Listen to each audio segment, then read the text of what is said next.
Good morning guys. आप सभी का इस वीडियो में बहुत बहुत स्वागत है और हमारे इस प्लेटफॉर्म पर आप सभी का बहुत बहुत स्वागत है। दोस्तों, आई होप आप सभी बहुत अच्छे होंगे, घर पर होंगे, सुरक्षित होंगे और अपनी पढ़ाई बहुत अच्छे से कर रहे होंगे। गाइस, आज है 12 मई 2021 और हम देखेंगे 12 मई का करंट अफेयर, सारे क्वेश्चंस कवर करेंगे। तो आपको वीडियो के लास्ट तक बने रहना है, पूरा वीडियो ध्यान से देखना है। वीडियो देखते ही देखते आपको सारे प्रश्न याद हो जाएंगे। अच्छा गाइज, अगर आप पहली बार इस चैनल को देख रहे हैं या पहली बार ये वीडियो देख रहे हैं तो सबसे पहले चैनल को लाइक कर लें और सब्सक्राइब कर लें। साथ ही साथ बेल आइकन प्रेस कर दें ताकि जो भी नया वीडियो आए उसका नोटिफिकेशन आपको मिल जाए। तो आपको चैनल को सब्सक्राइब कर लेना है, बेल आइकन प्रेस कर देना है और आपके जितने भी दोस्त हैं, जितने भी स्टडी ग्रुप हैं, सबके साथ ज़्यादा से ज़्यादा शेयर भी करना है। ठीक है, तो चलिए स्टार्ट करते हैं आज का करंट अफेयर 12 मई 2021। देखते हैं पहला प्रश्न। पहला प्रश्न है, अंतर्राष्ट्रीय नर्स दिवस कब मनाया जाता है? ऑप्शन ए है 8 मई, ऑप्शन बी है 9 मई, ऑप्शन सी है 12 मई और ऑप्शन डी है 11 मई। इस प्रश्न का राइट आंसर हो जाएगा ऑप्शन सी 12 मई। अंतर्राष्ट्रीय नर्स दिवस 12 मई को मनाते हैं। 12 मई यानी कि आज के दिन मना रहे हैं अंतर्राष्ट्रीय नर्स दिवस, इंटरनेशनल नर्स डे। अच्छा, ये क्यों मनाया जाता है? ये मनाया जाता है क्योंकि इस दिन यानी कि आज के दिन फ्लोरेंस नाइटेंगल का जन्मदिन होता है, कि एनिवर्सरी होती है। और फ्लोरेंस नाइटेंगल कौन है? ये दुनिया की पहली नर्स मानी जाती हैं जिन्हें लेडी विद द लैम्प के नाम से भी जाना जाता है। लेडी विद द लैम्प यानी कि दीपक वाली महिला। क्यों जानते हैं इनको इस नाम से? लेडी विद द लैम्प इनको नाम दिया क्यों गया? इनको यह नाम इसलिए दिया गया क्योंकि बहुत पहले जब क्रीमिया का युद्ध हुआ था तब उस समय इन्होंने घायल सैनिकों की बहुत अधिक सेवा की थी। और जब चिकित्सक चले जाते थे तो उसके बाद ये रात रात जागकर लैंप के साथ सैनिकों की सेवा करती थी, जो घायल होते थे उनकी सेवा करती थी।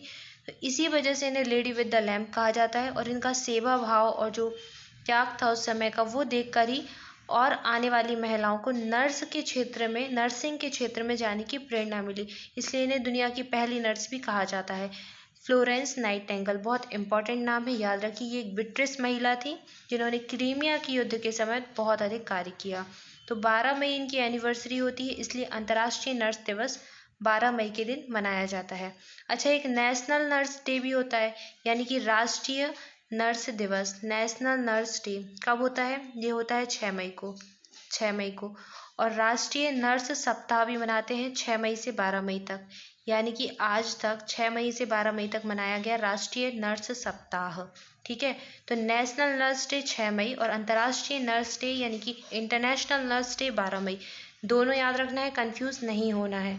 ठीक है, इसके बाद इंपॉर्टेंट पॉइंट क्या है, नोट कर लीजिए, बहुत इंपॉर्टेंट है। 2021 की थीम क्या हो जाएगी? थीम है nurse a voice to lead a vision for future health care. याद रखना है, nurse a voice to lead a vision for future health care. ये 2021 की थीम हो जाएगी, नोट कर लीजिए। ठीक है, इसके अलावा 2020 का ईयर याद रखना है। 2020 में मनाया गया था फ्लोरेंस नाइटेंगल का 200वां जन्मदिन। इनका 200वीं वर्षगांठ थी 2020 में। और इसलिए ही 2020 को WHO क्या है? वर्ल्ड हेल्थ ऑर्गेनाइजेशन, विश्व स्वास्थ्य संगठन। तो 2020 का जो साल था उसको WHO ने डिक्लेयर किया था year of the nurse and midwife. Year of the nurse and midwife.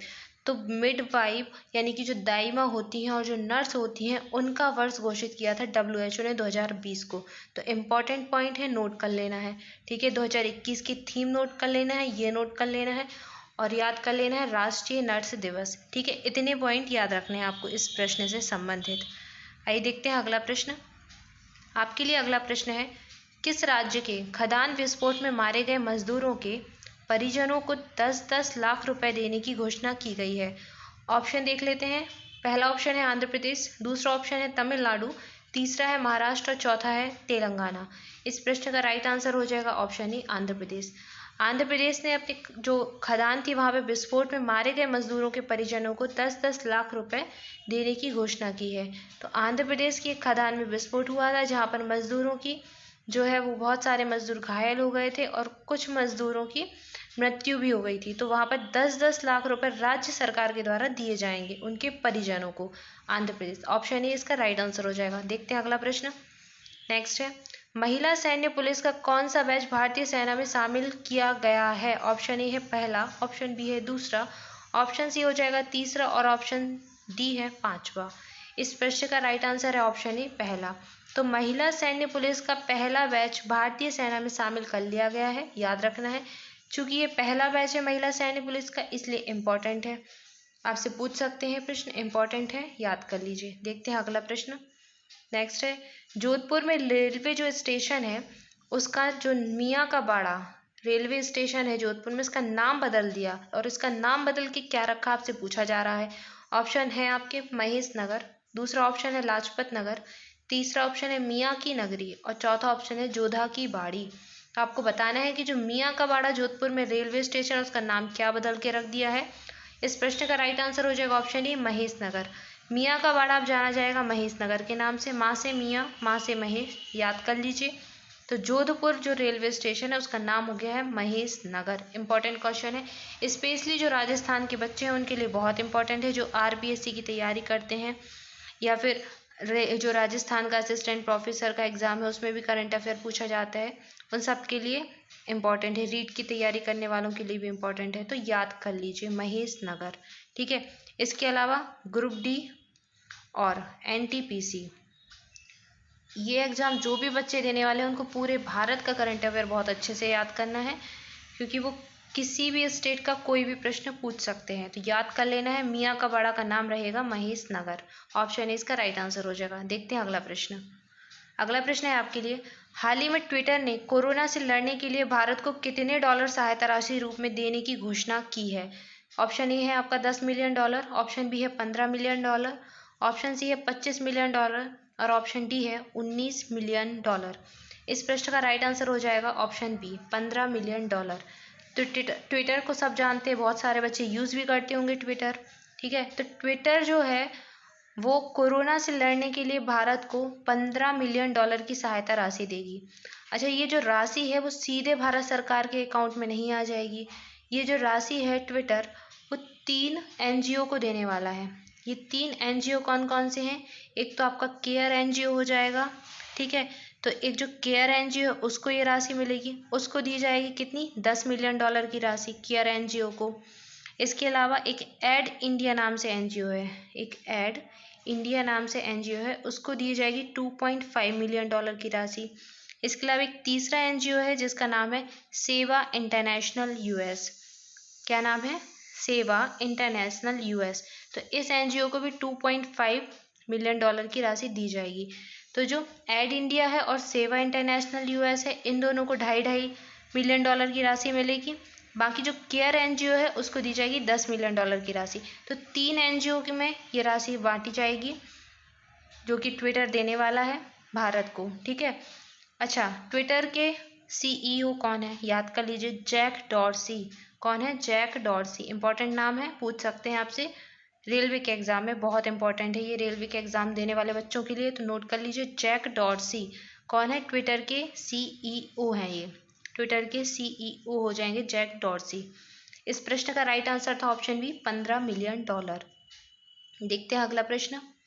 अगला प्रश्न है आपके लिए, निम्न में से किस अभिनेता को उनकी शॉर्ट फिल्म हैप्पी बर्थडे के लिए न्यूयॉर्क इंटरनेशनल फिल्म फेस्टिवल में सर्वश्रेष्ठ अभिनेता के अवार्ड से सम्मानित किया गया है? ऑप्शन ए है अनुपम खेर, ऑप्शन बी है श्रीनगर किट्टी, ऑप्शन सी है विजय चंद्रशेखर और ऑप्शन डी है अच्युत कुमार। इस प्रश्न का राइट आंसर देख लेते हैं। इस प्रश्न का राइट आंसर होगा ऑप्शन ए अनुपम खेर। सभी जानते हैं अनुपम खेर को, ठीक है, बहुत सारी मूवीज में आते हैं। और इनको अभी इनकी जो शॉर्ट फिल्म थी हैप्पी बर्थडे, इसके लिए अवार्ड दिया गया है न्यूयॉर्क इंटरनेशनल फिल्म फेस्टिवल में सर्वश्रेष्ठ अभिनेता का अवार्ड। तो अनुपम खेर याद रखना है। ठीक है, ऑप्शन ए इस प्रश्न का राइट आंसर हो जाएगा। शॉर्ट फिल्म का नाम भी याद रखना है हैप्पी बर्थडे। ठीक है, देखते हैं अगला प्रश्न। आपके लिए अगला प्रश्न है, राष्ट्रीय सांख्यिकी ब्यूरो के अनुसार चीन की जनसंख्या पिछले एक दशक में 72 मिलियन बढ़कर कितनी हो गई? ऑप्शन ए है 2.411 अरब, ऑप्शन बी है 1.911 अरब और ऑप्शन सी है 1.411 अरब और ऑप्शन डी है 2.011 अरब। इस प्रश्न का राइट आंसर है ऑप्शन सी 1.411 अरब। अच्छा, आपसे सब आप जैसे आप सभी भी बोलते रहते हैं कि भारत की जो जनसंख्या है वो 131 से जो है करोड़ से बढ़कर 140 करोड़ हो गई है। बोलते हैं ना, ये अगर भारत की जनसंख्या 140 करोड़ है। अभी जैसे किताबी तौर में तो 121 करोड़ ये जनसंख्या दी जाती है आंकड़ों के अनुसार, जो 2011 की जनसंख्या हुई थी, लेकिन वास्तव में भारत की जनसंख्या 140 करोड़ पहुंचने वाली है। ठीक है, तो उसी के थोड़ी आसपास होगी चीन की जनसंख्या। क्यों होगी? क्योंकि चीन विश्व में या फिर दुनिया में सबसे ज़्यादा जनसंख्या वाला देश है। उसके बाद दूसरे नंबर पर जनसंख्या में आता है भारत, तो थोड़ी ज़्यादा चीन की जनसंख्या होगी। तो ऑप्शन सी आपको देख कर लगा सकते हैं कि 141 करोड़ के आसपास है। कौन सा ऑप्शन? 1.411 अरब। तो 72 मिलियन बढ़कर जो चीन की जनसंख्या है वो इतनी हो गई है, 1.411 अरब। तो राष्ट्रीय सांख्यिकी ब्यूरो ने ये बताया है अभी। अच्छा, चीन की जो जनसंख्या है वो हर वर्ष बहुत अधिक बढ़ती है। लगभग 5.38 के परसेंट ये जनसंख्या हर वर्ष बढ़ती है। और जो 10 की वर्ष जो वृद्धि है इसमें 5.38% का इजाफा हो गया है और 0.53% का इजाफा औसतन हर साल हो रहा है। तो हर साल का अगर पूछे तो 0.53% चीन की जनसंख्या बढ़ रही है और 10 की वृद्धि जो है वो 5.38% के आसपास की है। तो जो चीन की जनसंख्या है 72 मिलियन बढ़कर 4.11 बिलियन हो गई है। ठीक है, और ये कितने करोड़ के आसपास है? 141 करोड़ हो चुकी है। तो ऑप्शन सी इसका राइट आंसर हो जाएगा, 1.411 अरब। ठीक है, देखते हैं अगला प्रश्न। नेक्स्ट हो जाएगा, अफगानिस्तान में किस देश के वरिष्ठ राजनयिक बिनेश कालरा का निधन हो गया है? ऑप्शन ए है भारत, ऑप्शन बी है श्रीलंका, ऑप्शन सी है नेपाल और ऑप्शन डी है बांग्लादेश। इस प्रश्न का राइट आंसर हो जाएगा ऑप्शन ए भारत। अफगानिस्तान में भारत के राजनयिक थे विनेश कालरा। इनका हाल ही में निधन हो गया है, याद रखना है। कहाँ पर थे ये? अफगानिस्तान में। भारत के राजदूत थे। ऑप्शन ए इसका राइट आंसर हो जाएगा। देखते हैं अगला प्रश्न। नेक्स्ट है, सांस्कृतिक संपत्ति की पहचान करने के लिए हाल ही में किसने ऐप लॉन्च किया है? Interpol, UNESCO, UNICEF, World Bank. इस प्रश्न का राइट आंसर देख लेते हैं। क्या हो जाएगा? Option A interpole. इंटरपोल क्या है? इंटरपोल एक संस्था है जिसका पूरा नाम होता है अंतर्राष्ट्रीय आपराधिक पुलिस संगठन। इसी को इंटरपोल पोल कह देते हैं शॉर्ट फॉर्म में। तो इसने अभी एक ऐप बनाया है। ऐप का नाम क्या है? ID art. ID आर्ट इस ऐप का नाम है। तो इस ऐप को बनाया है जो कि सांस्कृतिक संपत्ति की पहचान करेगा।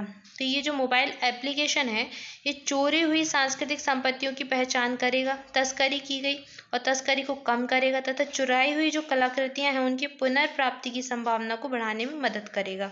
तो इंटरपोल का यह ऐप है जो बहुत उपयोगी साबित होगा। जो चोरी हुई कलाकृतियां हैं पूरे विश्व में, पूरे देश मतलब जो दुनिया है उन सब जगह पर, तो उनका एक डेटाबेस तैयार करेगा कि कहाँ कहाँ से किस किस संग्रहालय से या कौन सी जगह से कौन सी कलाकृति चोरी हुई है। पूरा डेटा इस ऐप में इंस्टॉल रहेगा। ऐप का नाम इम्पोर्टेंट है, ID आर्ट। किसका है? इंटरपोल का। किससे संबंधित है? सांस्कृतिक संपत्ति की पहचान से संबंधित है। याद रखना है। इंटरपोल का फुल फॉर्म भी पूछ लेते हैं। क्या हो जाएगा? अंतर्राष्ट्रीय आपराधिक पुलिस संगठन। ठीक है, ऑप्शन ए इस प्रश्न का राइट आंसर हो जाएगा। देखते हैं अगला प्रश्न।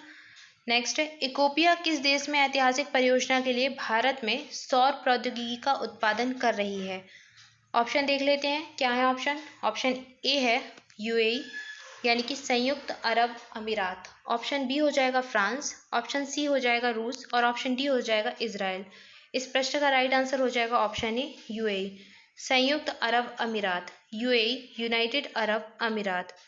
तो ये जो देश है, तो इकोपिया एक कंपनी है कहाँ की? इजराइल की। तो इजराइल की ये कंपनी इकोपिया भारत में सौर प्रौद्योगिकी का उत्पादन करेगी। किसके लिए? भारत के लिए नहीं, UAE संयुक्त अरब अमीरात के लिए। तो ये रोबोटिक सौर प्रौद्योगिकी होगी जिसका उत्पादन करेगी UAE। कहाँ पर? भारत में। इजराइल की कंपनी है, UAE के लिए करेगी इकोपिया। इकोपिया का नाम याद रखना है। कहाँ की कंपनी है ये कंपनी हो जाएगी इजराइल की। ठीक है, तो ये आपको याद रखना है। अच्छा, आपसे पूछ सकते हैं यहाँ के जो राजदूत हैं कौन कौन से? जो रॉन मल्का, इनका नाम याद रखना है, रॉन मल्का। ये इजराइल के भारत में राजदूत हैं। क्यों याद रखना है ये नाम? क्योंकि ये जो संबंध है, ये जो प्रौद्योगिकी का उत्पादन करने से लेके एक MOU साइन हुआ होगा, समझौता हुआ होगा, तो ये त्रिपक्षीय समझौता है। किस किस देश के बीच? भारत, इजराइल और UAE के बीच। तो तीनों जगह के राजदूत हैं, जो एम्बेसडर होते हैं, उनके बीच ये समझौता हुआ होगा। इनके नाम इंपॉर्टेंट हो जाते हैं इस प्रश्न में, तो नाम याद कर लीजिए। इजराइल के जो भारत में राजदूत हैं उनका नाम है रॉन मल्का, ठीक है। और जो UAE में भारत के राजदूत हैं उनका नाम है पवन कपूर। मोस्ट इंपॉर्टेंट है, NTPC का जो एग्जाम हुआ उसमें पूछ भी चुके हैं। UAE में भारत के राजदूत जो हैं पवन कपूर, और भारत में UAE के जो राजदूत हैं वो हैं डॉक्टर अहमद अब्दुल रहमान, ठीक है। तो कहाँ कहाँ के? UAE में और इजराइल में, ठीक है। यहाँ की याद कर ली। UAE में भारत के राजदूत कौन हो जाएंगे? पवन कपूर। कौन? पवन कपूर। और इजराइल में भारत के राजदूत कौन हो जाएंगे? इजराइल में भारत के राजदूत हो जाएंगे संजीव सिंगला SS, ठीक है। तो ये याद हो गया। इसके बाद भारत के याद कर लीजिए, ठीक है। भारत में इजराइल के और UAE के, ठीक है, ये याद करने हैं ना। तो भारत में इजराइल के हो जाएंगे रॉन मल्का, ठीक है। और इसके अलावा UAE के भारत में कौन से हो जाएंगे? डॉक्टर अहमद अब्दुल रहमान अलवाना। बहुत बड़ा सा नाम है, अब्दुल रहमान अलवाना, याद कर लो, काफ़ी है इतना। UAE के, ठीक है। क्लियर हो गया आपको? तो याद करना है UAE। ऑप्शन ए इसका राइट आंसर हो जाएगा, ठीक है। सो गाइस, ये था आज का करंट अफेयर। देख लेते हैं आज का प्रश्न। आपके लिए प्रश्न है, किस राज्य सरकार ने हाल ही में ग्लाइफोसेट पर पूर्णतः प्रतिबंध लगा दिया है? ग्लाइफोसेट क्या है? एक तरीके का कीटनाशक है जो कि खरपतवार को मारता है। तो इस पर पूर्णतः प्रतिबंध किस राज्य के द्वारा लगाया गया है? ऑप्शन है आपके बिहार, तेलंगाना, असम और कर्नाटक। इसका राइट आंसर आपको कमेंट बॉक्स में करना है। साथ ही साथ अगर आप पहली बार चैनल पर आए हैं तो सबसे पहले चैनल को सब्सक्राइब कर लें, साथ ही साथ बेल आइकन प्रेस कर दें। और हाँ दोस्तों, अगर आपको वीडियो अच्छा लगा हो तो वीडियो को लाइक भी कर दें, शेयर भी करें और सब्सक्राइब भी कर लें। Thank you guys for watching this video. आप सभी घर पर रहें, सुरक्षित रहें और पढ़ाई करते रहें। मिलते हैं नेक्स्ट वीडियो में। Thank you so much.